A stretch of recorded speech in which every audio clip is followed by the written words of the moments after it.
नमस्कार दोस्तों, मैं हूं विवेक और आपका स्वागत करता हूं विवेक डेली अपडेट्स के इस चैनल पे। इस वीडियो में हम लोग डिस्कस करेंगे हाल ही के घटनाओं पर, इसके अलावा कुछ इंपॉर्टेंट फैक्ट्स पर जो आपके कॉम्पिटिटिव एग्जाम की दृष्टि से काफ़ी महत्वपूर्ण होने वाले हैं और छत्तीसगढ़ से संबंधित कुछ महत्वपूर्ण अपडेट्स पर। तो चलिए शुरू करते हैं।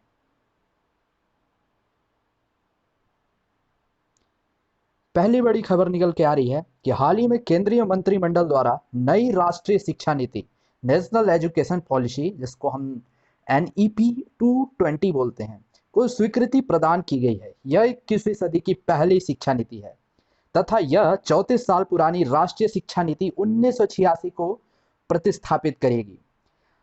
राष्ट्रीय शिक्षा नीति 2020 का उद्देश्य 21वीं सदी की आवश्यकताओं के अनुकूल स्कूल और कॉलेज की शिक्षा को अधिक समग्र लचीला बनाते हुए भारत को एक ज्ञान आधारित जीवंत समाज तथा ज्ञान की वैश्विक महाशक्ति में बदलना है और प्रत्येक छात्र में निहित अद्वितीय क्षमताओं को सामने लाना है।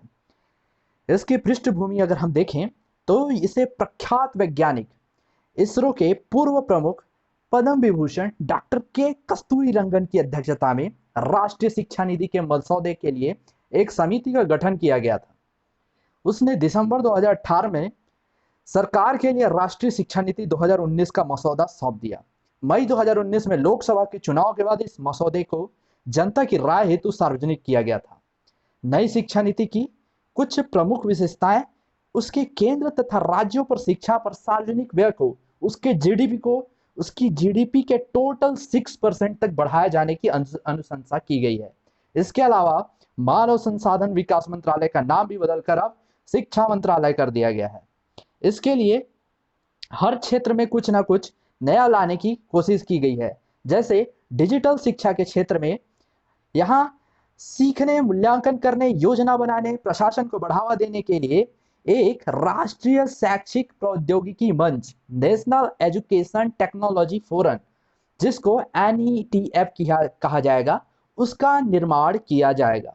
इसके अलावा डिजिटल शिक्षा और संसाधनों को विकसित करने हेतु एक प्रौद्योगिकी यूनिट, जिसको टेक्नोलॉजी यूनिट का गठन किया जाएगा। यह नई यूनिट डिजिटल अवसंरचना, सामग्री तथा क्षमता निर्माण को समन्वित करेगी। इसके अलावा अध्यापक शिक्षण में भी वर्ष 2030 तक शिक्षण कार्य करने के लिए न्यूनतम योग्यता 4 वर्षीय इंटीग्रेटेड BA डिग्री की जाएगी, जिसमें आपका BA BEd या फिर BSc BEd होगा।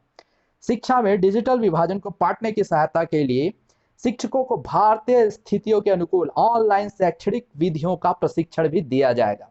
इसके अलावा स्कूली शिक्षा में कुछ महत्वपूर्ण बदलाव किए गए हैं, जैसे कि 5+3+3+4 मॉडल।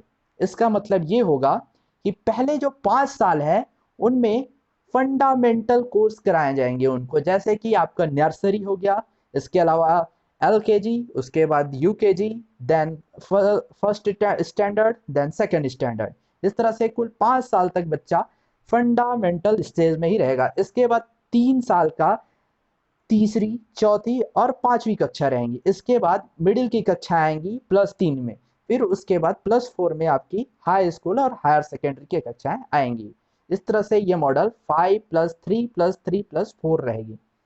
इसके अलावा 2030 तक स्कूली शिक्षा में 100 नामांकन के साथ पूर्व विद्यालय के माध्यमिक स्तर तक की शिक्षा के सार्वभौमिकरण के लक्ष्य को प्राप्त करने की प्रयास किया जाएगा। स्कूलों में 6ठे ग्रेड से ही व्यावसायिक शिक्षा की शुरुआत हो जाएगी और इसमें इंटर्नशिप भी शामिल होगी। कक्षा 5 तक बच्चे की मातृभूमि को, उसके जहां मातृभूमि है उसकी मातृभाषा को ही शिक्षा का माध्यम बनाया जाएगा। एक नई पाठ्यक्रम संरचना लागू की जाएगी, जिसमें 3 साल की आंगनबाड़ी और प्री स्कूलिंग को भी शामिल किया जाएगा। इसके अलावा उच्च शिक्षा में भी कुछ बड़े बदलाव देखने को मिले हैं, जैसे कि जो विविध प्रवेश तथा निकास विकल्पों के साथ 4 वर्षीय स्नातक डिग्री का आरंभ किया जाएगा।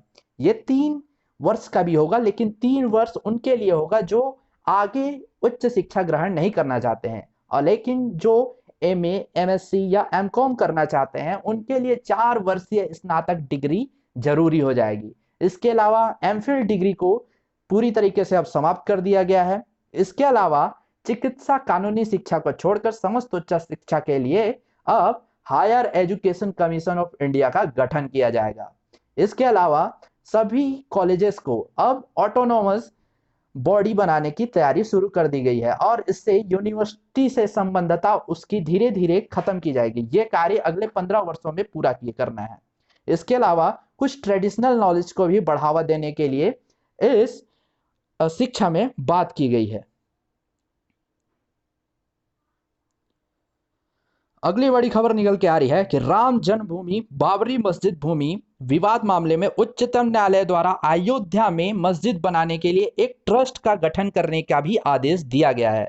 इसी आदेश के अनुसार एक ट्रस्ट का गठन किया जाना है। इस ट्रस्ट को इंडो इस्लामिक कल्चर फाउंडेशन का नाम दिया गया है। इसके अलावा इस ट्रस्ट की स्थापना का कारण क्या था कि उच्चतम न्यायालय द्वारा 9 नवंबर को राम जन्मभूमि बाबरी मस्जिद भूमि विवाद मामले में फैसला सुनाया गया था।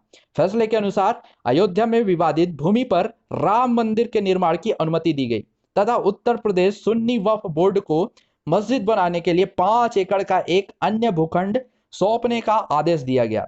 इसी के अनुसार वक्फ बोर्ड द्वारा ट्रस्ट का गठन किया गया। इस ट्रस्ट के 15 सदस्य सम्मिलित किए जाएंगे और उत्तर प्रदेश सुन्नी सेंट्रल वक्फ बोर्ड इस ट्रस्ट का संस्थापक ट्रस्टी होगा तथा ट्रस्ट के सचिव आधिकारिक प्रवक्ता के रूप में भी कार्य कर सकेंगे। इस ट्रस्ट का मुख्य कार्य होगा दोस्तों कि यह ट्रस्ट मस्जिद का निर्माण करेगा तथा इसके साथ ही आम जनता की भलाई के लिए अन्य सुविधाओं का निर्माण करेगा। इसके अलावा ट्रस्ट स्थानीय जनता के लिए चिकित्सा और स्वास्थ्य सुविधाओं पर सामुदायिक रसोई सहित अन्य सामुदायिक सेवाएं भी प्रदान करेगा। यह एक शोध केंद्र, संग्रहालय, पुस्तकालय तथा एक प्रकाशन घर के माध्यम से भारतीय समाज पर भारतीय इस्लामिक सांस्कृतिक प्रभावों को स्पष्ट करके तथा प्रोत्साहन देने के लिए एक केंद्र के रूप में भी ये कार्य करेगा। और जैसा कि आप लोग जानते हैं दोस्तों कि राम जन्मभूमि में राम मंदिर का निर्माण 5 अगस्त से शुरू होने वाला है। उसी दिन इसका उद्घाटन होना है। अब पढ़ते हैं आगे की न्यूज़ पे दोस्तों। अगला न्यूज़ निकल के आ रहा है centre for science and environment department से कि इसके द्वारा डेयरी क्षेत्र में एंटीबायोटिक्स के उपयोग पर एक सर्वेक्षण रिपोर्ट प्रकाशित की गई है। डेयरी क्षेत्र में एंटीबायोटिक्स का बड़े पैमाने पर दुरुपयोग किया जा रहा है तथा इसके अवशेष दूध में काफी हद तक अपरीक्षित अनटेस्टेड रहते हैं, जबकि दूध भारतीय आहार का एक विशेष रूप से बच्चों के आहार का अभिन्न अंग है। इसके अलावा जो दुधारू पशुओं में होने वाली मैस्टाइटिस, आप लोगों ने ये बीमारी का नाम सुना होगा जिसको हम गांव में थैनेला थनों की सूजन भी कहा जाता है। तो जैसी बीमारियों के उपचार के लिए पशु मालिक अंधाधुंध एंटीबायोटिक्स का इस्तेमाल करते हैं। इन दवाओं में अक्सर मनुष्य के लिए अति महत्वपूर्ण एंटीबायोटिक्स होती हैं, जिसको WHO ने इन दवाओं के लिए एंटीबायोटिक्स प्रतिरोध के बढ़ते संकट को देखते हुए संरक्षित किए जाने के संबंधी चेतावनी दे चुका है। इसमें चिंता की बिंदु यह है दोस्तों कि यह महामारी का संकट ला सकता है। वर्तमान में हमारे खाद्य उत्पादों की प्रक्रिया में रसायनों का प्रचुरता से उपयोग किया जा रहा है, जिससे एंटीबायोटिक्स प्रतिरोध में काफी वृद्धि हुई है और यह कभी भी एक महामारी का संकट खड़ा कर सकती है। पशु के उपचार जारी रहने पर भी अक्सर उनका दूध बेचा जाता है, जिससे दूध में एंटीबायोटिक्स के अवशेष रह जाने की संभावना बनी रहती है। उसके अतिरिक्त उपभोक्ताओं को सीधे बेचे जाने वाले दूध का परीक्षण नहीं किया जाता तथा उम्मीद के विपरीत पैकेट में बिकने वाले प्रसंस्कृत दूध में भी काफी हद तक एंटीबायोटिक्स अवशेषों की जांच नहीं की जाती। जैसा कि आप लोग जानते हैं कि भारत विश्व का सबसे बड़ा दुग्ध उत्पादक देश है। वर्ष 2018-19 में भारत में 188 मिलियन टन दूध का उत्पादन हुआ था। शहरी क्षेत्रों में 52% दूध की खपत होती है, जिसमें 60% उपभोक्ताओं के लिए स्थानीय दूध विक्रेताओं तथा ठेकेदारों द्वारा आपूर्ति की जाती है। बाकी शेष मांगों को संगठित क्षेत्र की डेयरी सरकारी समितियों और निजी डेयरी द्वारा पूरा किया जाता है। अब यहाँ पे एंटीबायोटिक प्रतिरोध शब्द आया था, तो ये होता क्या है? एंटीबायोटिक रेजिस्टेंस सूक्ष्म जीवों द्वारा विकसित की गई दवा प्रतिरोधी क्षमता होती है, जिसके द्वारा ये सूक्ष्म जीव अपने खिलाफ काम करने वाले रोगाणु रोधियों जैसे एंटीबायोटिक, एंटीवायरल या फिर एंटी मलेरिया आदि को अप्रभावी कर देते हैं। परिणाम स्वरूप मानव उपचार अप्रभावी हो जाता है तथा संक्रमण जारी रहता है। अगली बड़ी खबर निकल के सामने आ रहा है कि हाल ही में मानव अधिकार समिति के स्वतंत्र विशेषज्ञों द्वारा शांतिपूर्ण सम्मेलन का अधिकार, राइट ऑफ पीसफुल असेंबली की नई व्याख्या प्रकाशित की गई है, जिसमें यह कहां और किस प्रकार लागू होती है इस बारे में व्यापक कानूनी सलाह प्रदान की गई है तथा साथ ही सरकार के दायित्वों को रेखांकित किया गया है।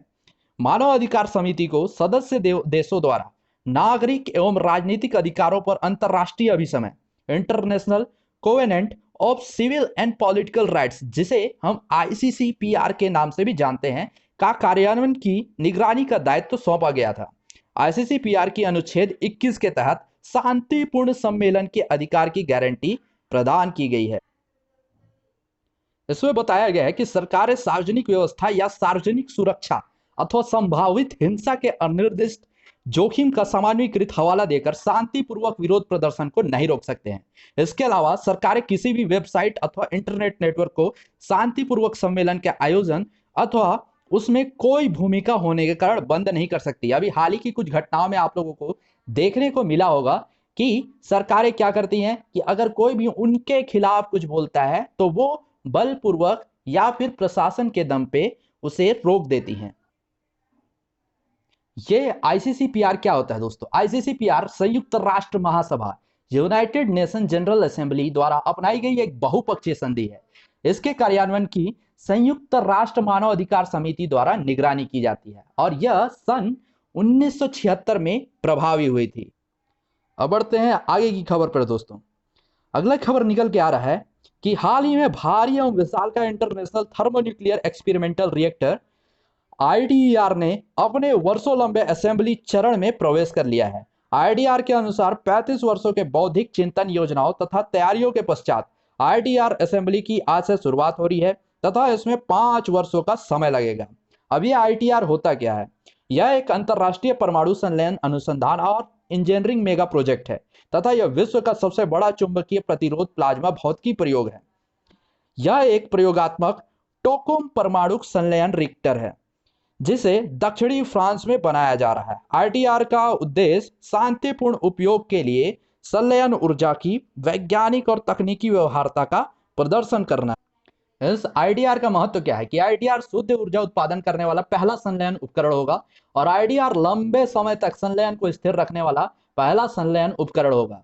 आईडीआर परियोजना 7 सदस्यीय संस्थाओं द्वारा वित्त पोषित किया जा रहा है, जिसमें यूरोपीय संघ, चीन, भारत, जापान, रूस, दक्षिण कोरिया और संयुक्त राज्य अमेरिका भी है।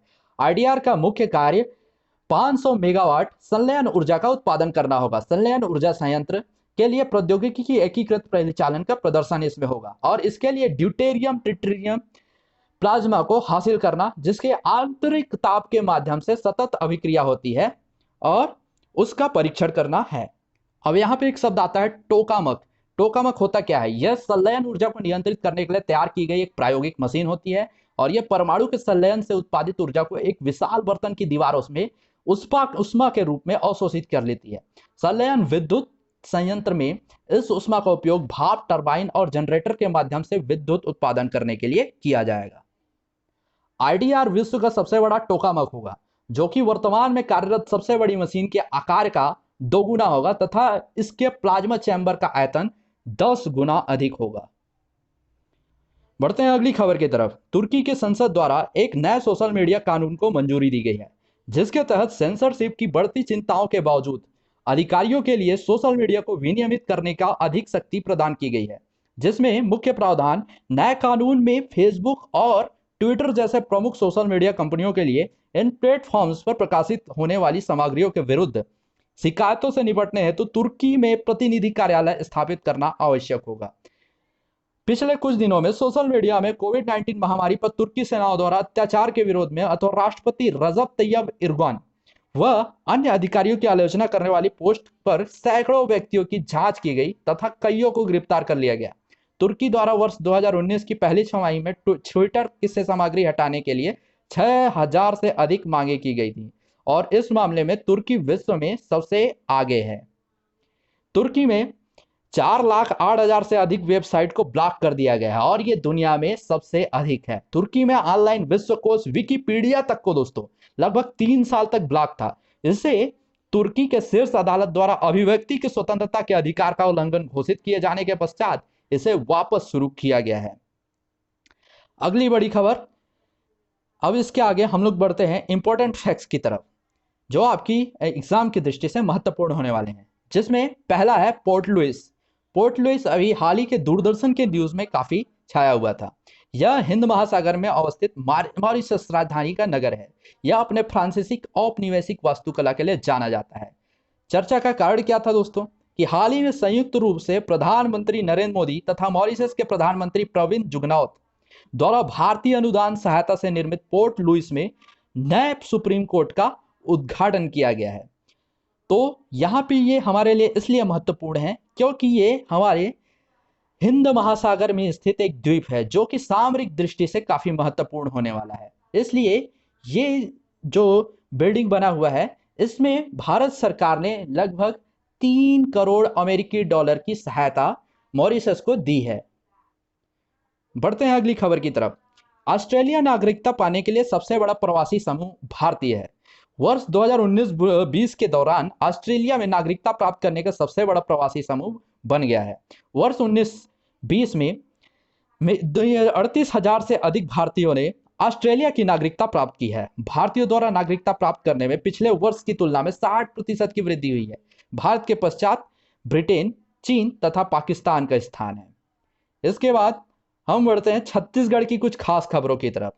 तो छत्तीसगढ़ में हाल ही में जैसा कि खबर आया है कि यहाँ के कॉलेज में जो फाइनल ईयर के स्टूडेंट हैं उनकी ऑनलाइन एग्जाम होंगे। उसके साथ ही साथ प्राइवेट के जो छात्र हैं उनका भी एग्जाम ऑनलाइन ही होगा और वो घर बैठे एग्जाम दे पाएंगे। इसके अलावा संचालय स्वास्थ्य सेवाएं छत्तीसगढ़ की तरफ से वैकेंसीज आई हैं, जिसमें लगभग 6,000 के आसपास स्वास्थ्य सेवाओं के पोस्ट जारी किए गए हैं। इसके लिए नोडल अधिकारी नियुक्त कर दिए गए हैं और इसकी भर्ती हेतु समय सीमा भी तय की कर दी गई है और जल्द ही इसके लिए भर्ती प्रक्रियाएं शुरू होंगी। इसके अलावा कॉलेज में आज से शुरू होंगी प्रवेश प्रक्रियाएं, जो संत गहरेगुरु विश्वविद्यालय है जो अंबिकापुर जिले में पड़ता है। तो इसके लिए आज से ही प्रवेश प्रक्रिया अब शुरू हो गई है। शासन के निर्देश मिलने के बाद ही विश्वविद्यालय प्रशासन तैयारियों में जुट गया था। इसके अलावा संत गहरा गुरु विश्वविद्यालय से ही अगला न्यूज निकल के सामने आ रहा है कि इन्होंने अपनी जो मई जून में होने वाली स्नातकोत्तर की परीक्षाएं थी उसके लिए भी फॉर्म जारी कर दिया है। अब जो छात्र हैं वो वेबसाइट के माध्यम से जाकर इस फॉर्म को भर सकते हैं ताकि वो आगे परीक्षा में बैठ सकें। इसके अलावा एक और बड़ी खबर छत्तीसगढ़ से निकल के आ रही है कि इसमें जो काफी लंबे समय से प्रयास किया जा रहा था 70 नए विकास खंड बनाने के लिए, इसके लिए राष्ट्रपति की मंजूरी मिल चुकी है। जल्द ही इसके लिए कार्यवाही शुरू की जाएगी। आज के वीडियो में बस इतना ही। आपका बहुत बहुत शुक्रिया जो आपने इस वीडियो को पहले दिन ही इतना प्यार दिया। अगर आपको ये वाला वीडियो पसंद आया हो तो इस पर लाइक करें, कमेंट करें, शेयर करें और सब्सक्राइब करें। Thank you.